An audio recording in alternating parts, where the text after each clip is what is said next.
Hello and welcome. आज हमारा second mock test है साइंस का, जिसमें फर्स्ट मॉक टेस्ट में मैंने 35 क्वेश्चन तक करवा लिया था। तो आज 36 से स्टार्ट करने जा रहे हैं। तो 36 फर्स्ट क्वेश्चन आपका, what is the unit of measurement of an angle. तो मेजरमेंट करने के लिए एंगल को उसे रेडियन कहते हैं। ठीक है, क्या कहेंगे? रेडियन कहेंगे। ठीक है, आपका नेक्स्ट क्वेश्चन है, radio wave of constant amplitude can be generated with an, वो आता है ऑसिलेटर। कांस्टेंट जो चेंज ना हो, मतलब रेडियो वेव जो लगातार एक ही फ्रीक्वेंसी से चलती हो, वो ऑसिलेटर का काम है वैसी वेव बनाना। तो एम्पलीट्यूड क्या होता है? जैसे आपके पास ये वेव आ गई, तो ये आपके पास क्रिस्ट और इसे ट्रफ कहते हैं। ये जो क्रिस्ट के बीच का या ट्रफ के बीच में मैक्सिमम डिस्टेंस है, इसी मैक्सिमम डिस्टेंस को आप एम्पलीट्यूड कहते हो। आई थिंक ये तो क्लियर हो गया होगा आपको। चलते हैं नेक्स्ट लॉ पे, इसे हुक्स लॉ कहते हो। याद रखना पहले हुक्स लॉ होता क्या है। ये एक आपके पास स्प्रिंग आ गया, आपने नीचे एक पैन लगा दिया। इस पैन में जैसे जैसे आप वजन बढ़ाओगे, स्प्रिंग क्या करता जाएगा? एक्सटेंशन करता जाएगा। तो ये कहता है कि स्ट्रेस जितना बढ़ाओगे उतनी ही ज़्यादा स्ट्रेन मिलेगी। क्या मिलेगी? स्ट्रेन मिलेगी। स्ट्रेस बढ़ाओगे तो क्या मिलेगी? स्ट्रेन मिलेगी। याद रखें, स्ट्रेस जितना बढ़ाओगे उतनी ज़्यादा क्या मिलेगी? स्ट्रेन मिलेगी। या इस लॉ को कहते हैं कि लोड डायरेक्टली डिपेंड करता है एक्सटेंशन के ऊपर। ठीक है, जितना आप लोड बढ़ाओगे उतना स्प्रिंग क्या करेगा? एक्सटेंशन करेगा। ठीक है, याद रखें, इसको हुक्स लॉ कहते हैं। तो हुक्स लॉ रिलेट करता है इलास्टिसिटी के ऊपर। किसके ऊपर डिपेंड करता है? इलास्टिसिटी। आप कमेंट में बताएं what is elasticity. What is elasticity आ जाए। ठीक है, चलिए। कह रहा है sudden fall in barometer is indication of storm. अचानक से बैरोमीटर में क्या आ जाना? फॉल आ जाना, उसे क्या कहते हो? स्टॉर्म आना। ठीक है, और बैरोमीटर कौन सी डिवाइस है और किसको मेजर करने के लिए यूज़ करते हैं? कमेंट करें। Next question, water moving up a straw is an example of. एक स्ट्रॉ से आप जब पानी पियोगे या जूस पियोगे, वो किसकी एग्जाम्पल है? वो है कैपिलरी एक्शन की। चलिए नेक्स्ट क्वेश्चन पे। तो आज का आपका नेक्स्ट क्वेश्चन है, the blue colour of the sky is due to the, ठीक है, डिस्पर्शन ऑफ लाइट। ठीक है, डिस्पर्शन ऑफ लाइट की वजह से जो कलर अपीयर होता है वो ब्लू कलर अपीयर होता है। ठीक है, और ये डिपेंड करते हैं कलर किसके ऊपर? वेव लेंथ के ऊपर। तो वेव लेंथ ऑफ पार्टिकल, जो ड्रॉपलेट के पार्टिकल होते हैं उनकी वेवलेंथ पे डिपेंड करते हैं। तो ये लैम्डा से डिनोट किया जाता है। अब वेवलेंथ होती क्या है? वेवलेंथ होता है दो क्रिस्ट या दो ट्रफ के बीच का डिस्टेंस। ये वाला दो क्रिस्ट या फिर दो ट्रफ के बीच के डिस्टेंस को आप वेवलेंथ कहते हो। ठीक है, तो अगला क्वेश्चन है 42 क्वेश्चन, कि what is magnetic field direction with in a magnet. ठीक है, तो कह रहा है कि मैग्नेटिक फील्ड डायरेक्शन मैग्नेट में क्या रहती है? From south to north. ठीक है, याद रखें। चलिए नेक्स्ट क्वेश्चन पे, the experiment demonstration the existence of electromagnetic wave was first conducted by. ठीक है, पहला एक्सपेरिमेंट किसके ऊपर? इलेक्ट्रोमैग्नेटिक वेव के ऊपर करने वाले इंसान का नाम था हेनरिक हर्ट्ज। नेक्स्ट है, the filament string in a electric bulb. आपने देखा होगा बल्ब के बीच में ये दो इलेक्ट्रोड रहते हैं और ऐसे करके एक फिलामेंट यूज़ किया जाता है, जो क्या करता है? बर्न होता है जो। ठीक है, तो जो ग्लो करता है जब जलता है। ठीक है, तो वो टंगस्टन का बना होता है। ठीक है, किसका बना होता है? टंगस्टन का बना होता है। A drag is the dash force exerted by the fluid. Friction, drag कौन काज करता है? फ्रिक्शन काज करता है। ठीक है, ड्रैग फ्रिक्शन काज करता है। आगे है द हाइड्रोलिक ब्रेक। एक और आता है हाइड्रोलिक ब्रेक और दूसरा आता है हाइड्रोलिक लिफ्ट। हाइड्रोलिक ब्रेक और हाइड्रोलिक लिफ्ट, ये दोनों के दोनों जो भी हैं हमारे पास, ये पास्कल लॉ की एग्जांपल है। पास्कल लॉ क्या होता है? पास्कल लॉ एक ऐसा लॉ है जिसमें कहता है कि अगर हम फ्रिक्शन के या आप कह सकते हो ग्रेविटी के इफेक्ट को निगलेक्ट कर दें, तो किसी एक जगह पे आप किसी एक कंटेनर के ऊपर जब प्रेशर लगाओगे तो उसके हर एक जगह पे बराबर प्रेशर लगता है, उसे पास्कल लॉ कहते हैं। ठीक है, अगर समझ ना आया कमेंट करें, मैं और अच्छे से क्लियर करके या कोई और वीडियो लाऊंगा जिसमें क्लियर करने की कोशिश करूंगा। तो नेक्स्ट क्वेश्चन है the image found by the convex lens. वो इमेज जो आपकी कन्वेक्स लेंस बनाता है सिंपल माइक्रोस्कोप का, वो वर्चुअल और इरेक्ट होती है। आप कमेंट में बताएं वर्चुअल इमेज कौन सी होती है और इरेक्ट इमेज कौन सी होती है। नेक्स्ट क्वेश्चन पे चलिए। What kind of mirror is use in a motor vehicle near the driving seat. Driving seat के पास में जो मिरर यूज़ किया जाता है वो कन्वेक्स मिरर होता है, जो आपको रियर व्यू देखने में मदद करता है। Dash and dash are present in nucleus of an atom. Nucleus के ऊपर दो चीज़ें पाई जाती हैं, न्यूट्रॉन एंड प्रोटॉन। न्यूट्रॉन का नो चार्ज होता है, न्यूट्रॉन का कोई चार्ज नहीं होता, और प्रोटॉन का पॉजिटिव चार्ज होता है। और एक और इलेक्ट्रॉन की बात करें तो इलेक्ट्रॉन का चार्ज क्या होता है, नेगेटिव होता है। याद रखेंगे इलेक्ट्रॉन का चार्ज क्या होता है, नेगेटिव होता है। और एक और बात कि जो न्यूट्रॉन और प्रोटॉन हैं इन दोनों को कलेक्टिवली न्यूक्लियॉन कहा जाता है। क्या कहा जाता है, न्यूक्लियॉन कहा जाता है। आई थिंक ये भी आपको क्लियर हो गया होगा। तो नेक्स्ट क्वेश्चन है कि size of atomic nucleus is of the order of 10⁻⁻15 metre. याद रखेंगे अभी, ठीक है। तो नेक्स्ट क्वेश्चन है आपका कि from the moon surface astronauts see a black sky, this is because of, किसकी वजह से होता है, मतलब कि आप ज़मीन से बाहर भी जाओगे तो आपको आसमान किस कलर का दिखेगा, आपको आसमान दिखेगा ब्लैक। ठीक है, कारण क्या है कि बाहर एटमॉस्फेयर नहीं है, और मून के ऊपर भी स्काई को देखोगे तो ब्लैक ही दिखेगा। रीज़न क्या है कि वहाँ पर एटमॉस्फेयर नहीं है। आगे the specific resistance of a wire very with its material. तो स्पेसिफिक रेजिस्टेंस जो होता है ये वेरी करता है, वेरी का मतलब होता है चेंज होना, बदलना। ये डिपेंड करता है नेचर ऑफ मटेरियल के ऊपर। नेक्स्ट क्वेश्चन पे चलते हैं।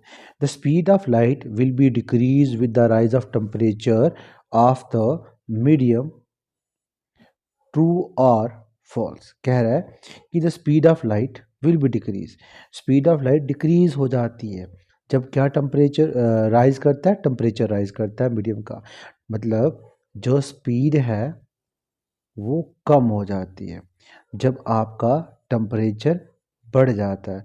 तो ये फॉल्स है, याद रखेंगे, ठीक है। आगे चलते हैं। What is the strongest force in the nature, वो है न्यूक्लियर फोर्स। सबसे स्ट्रोंगेस्ट फोर्स जो है वो कौन सी होती है, न्यूक्लियर। जैसे आप बात करते हैं ग्रेविटेशन फोर्स की, ठीक है, ग्रेविटेशन होगी, उसके बाद आती है मैग्नेटिक, ठीक है, डिफरेंट डिफरेंट तरह की फोर्सेस, और तीसरी आती है न्यूक्लियर। न्यूक्लियर से कम मैग्नेटिक, मैग्नेटिक से कम ग्रेविटेशन। सबसे कम फोर्स जो है स्ट्रॉन्गेस्ट फोर्स में से वो ग्रेविटेशन है। ग्रेविटेशन फोर्स अगर स्ट्रॉन्ग होती तो हम अपना पाँव तक ना उठा पाते ज़मीन से। आगे चलते हैं नेक्स्ट क्वेश्चन पे। Which device is use to measure the temperature of the sun. Sun के टेम्परेचर को मेयर करने के लिए कौन सी डिवाइस का इस्तेमाल करते हो, पायरोमीटर का। याद रखिए, इंपॉर्टेंट है। आगे है which phenomenon occur when the light passes from denser to rare medium, total internal reflection. एक स्लैब ले लें, ठीक है, याद रखें ये अंदर वाला डेंसर मीडियम होगा और बाहर वाला कौन सा होगा, रेयर। ठीक है, बाहर वाला कौन सा होगा, रेयर मीडियम होगा। तो जब लाइट इसके अंदर से पास होगी, ठीक है, डेंसर से रेयर या रेयर से डेंसर में, ठीक है, तो क्या होता है उसके अंदर, टोटल इंटरनल रिफ्लेक्शन, मतलब लाइट बाहर नहीं जाती, अंदर ही रिफ्लेक्ट करती रहती है। सिंपल सा कंसेप्ट है जब उसको आप उसका क्रिटिकल एंगल देते हैं।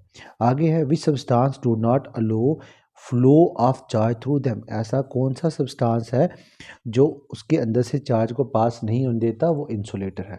इंसुलेटर होते ही वही ऑब्जेक्ट हैं जो लाइट को अपने अंदर से पास ना होने दें, और वो ऑब्जेक्ट जो अपने अंदर से लाइट को पास होने दें उनको कंडक्टर कहते हैं। ठीक है, कंडक्टर वो ऑब्जेक्ट होते हैं जो अपने अंदर से लाइट को पास होने देते हैं। फिर आता है एक और, जिसे सेमी कंडक्टर कहते हैं।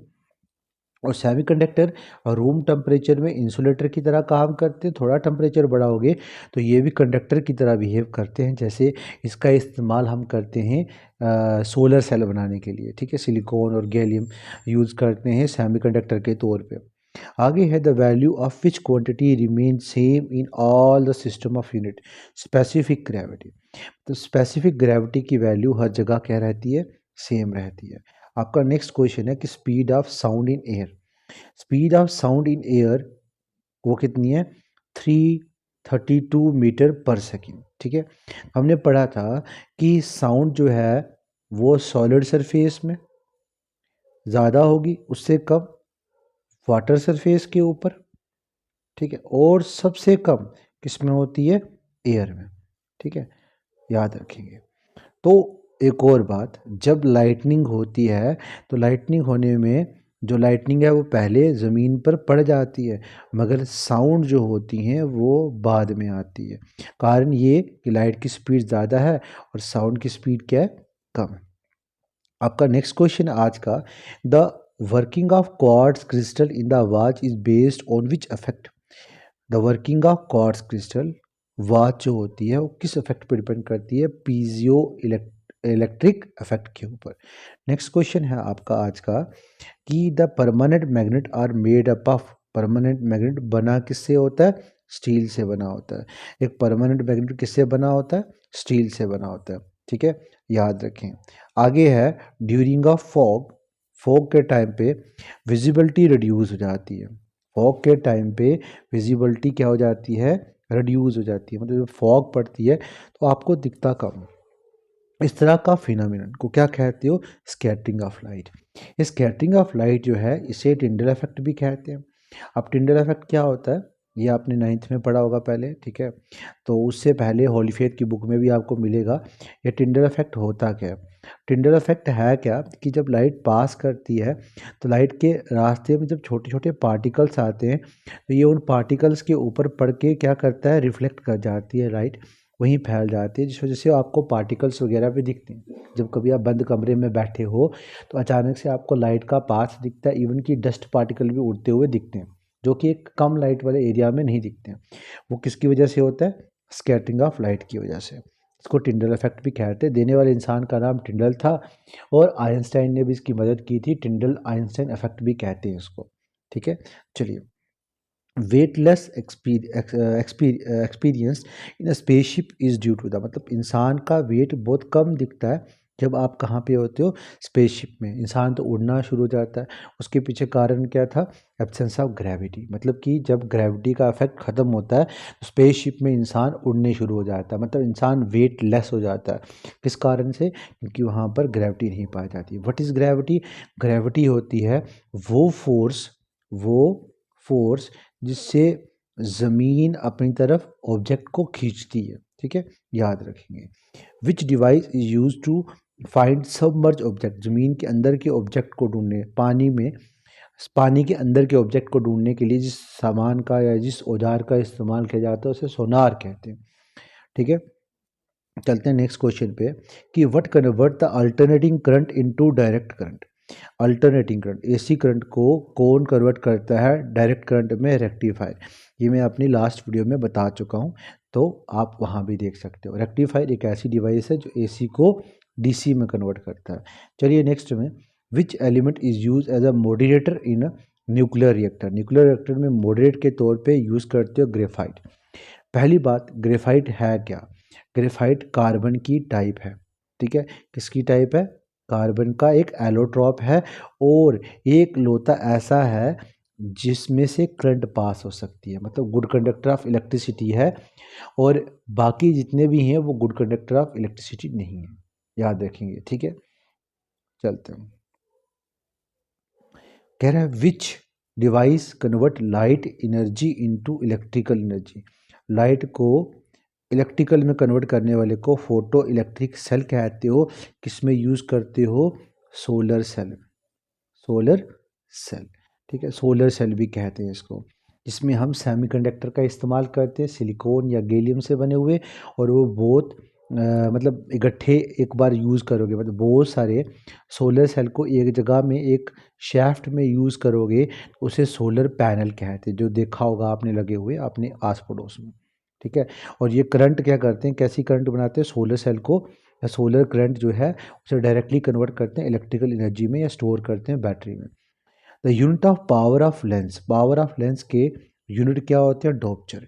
वैसे अकेली पावर क्या होती है, पावर अकेली अगर बात करूं तो अकेली पावर को पढ़ोगे तो रेट ऑफ डूइंग वर्क, कितना जल्दी कोई आप काम खत्म कर पाते हो, तो उसे आप क्या कहते हो, पावर कहते हो, जिसके यूनिट क्या होते हैं, वॉट। ठीक है, याद रखेंगे। और पावर होता है वर्क अपॉन टाइम। ठीक है, याद रखेंगे। नेक्स्ट है what is the unit of radio activity. इसे क्यूरी कहते हैं। देने वाले इंसान का नाम भी क्यूरी था, नाम सुना होगा मैरी और क्यूरी। ठीक है, तो उनमें से क्यूरी ने इसको दिया था। रेडियो एक्टिव होता क्या है, वो जो रेडिएशन छोड़ते हैं, वो जो एलिमेंट जो रेडिएशन छोड़े उनको रेडियो एक्टिव कहते हैं, और इनका एटॉमिक नंबर 82 से ऊपर वाले जितने भी हैं मैक्सिमम रेडियो एक्टिव हैं। आगे है an object has to attain the velocity of dash to escape from the earth atmosphere. मतलब इंसान को अगर अपने अर्थ की एटमोसफियर से बाहर जाना है, उसकी ग्रेविटी से बाहर जाना है, तो किस वेलोसिटी से जाना पड़ेगा उसको, वो जाना पड़ेगा उसको 11.2 किलोमीटर पर सेकंड की स्पीड से। चलते हैं नेक्स्ट क्वेश्चन पे। What is the measuring unit of length of light waves, वो है एंगस्ट्रॉम। ठीक है, नेक्स्ट चलते हैं। A short duration wave is known as, उसे पल्स कहते हैं। जो छोटी छोटी वेव्स होती हैं उन्हें क्या बोलते हो, पल्स कहते हो। आगे, when did Einstein propose that matter can be converted into energy, इसने कब बताया कि मैटर को हम एनर्जी में कन्वर्ट कर सकते हैं, 1905 में। ठीक है, 1905 एक ऐसी डेट मानी गई है, ठीक है, जिसमें इसने एक और चीज़ बताई थी, ई इक्वल टू, आइंस्टाइन ने बताया था कि ई जो है किसके बराबर होता है, एम सी स्केयर के। इससे पहले एनर्जी अलग मानी जाती थी और मास को अलग माना जाता था।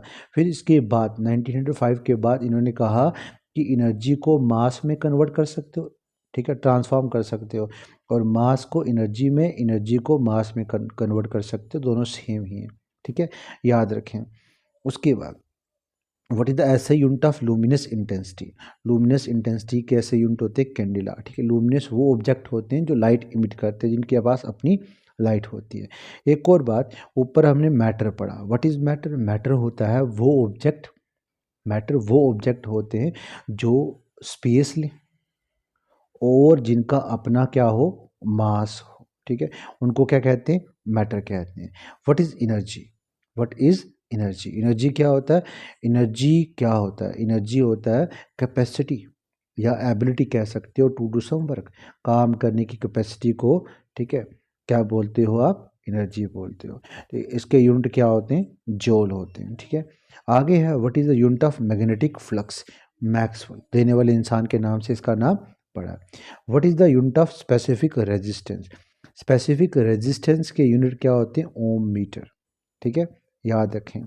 स्पेसिफिक रेजिस्टेंस होता है क्या है, जो एक डिजायर्ड वैल्यू, जितनी आपको रेजिस्टेंस किसी को अप्लाई करना है उतना आपको दे, उसे कहेंगे। The wave length of visible spectrum range from, कितना होता है, 390 टू 700 मैनो या नैनोमीटर कहते हैं इसे। वॉशिंग मशीन जो है किस प्रिंसिपल के ऊपर काम करती है, सेंट्रीफ्यूगेशन के ऊपर काम करती है। आप कमेंट में बताएंगे कि सेंट्रीफ्यूगेशन होती क्या है।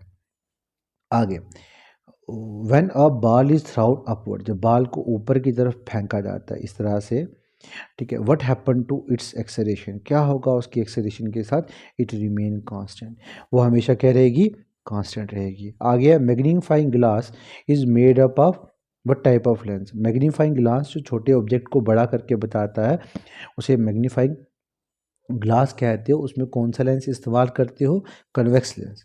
नेक्स्ट क्वेश्चन है आज का कि what colour will be red glass appear if it heated in dark room, मतलब कौन सा कलर अपीयर होगा रेड ग्लास का जब जब उसे हीट करोगे एक डार्क रूम में, तो ग्रीन कलर अपीयर होगा। तो आज की वीडियो में हम इतना ही रखेंगे।